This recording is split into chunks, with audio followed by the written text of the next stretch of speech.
এতিয়া ৰাতি 9টা বাজিছে। এইটো মোৰ গেঞ্জি ধুবলৈ লৈছোঁ।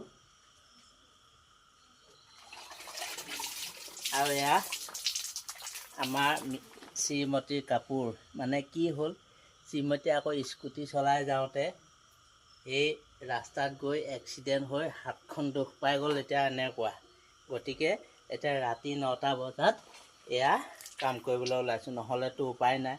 দিনত বান্দৰ, দোকান, আকৌ চৰুটো, এইখিনি গোটেইখিনিয়ে সামৰি ৰাইজ বেয়া নাপাব। এইখিনি ভগৱানৰে লীলা, বুজিছেনে? গতিকে মই চাবোন মাৰিবলৈ আৰম্ভ কৰোঁ।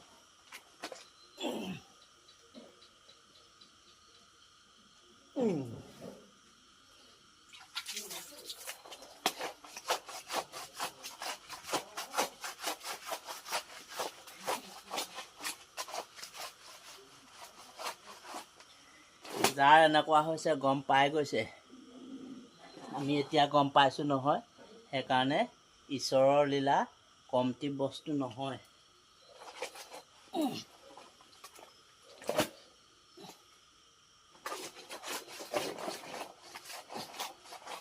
মুঠতে এই চহৰত মই নহ'লে বগেনভেলিয়া কেতিয়াও নুফুলে।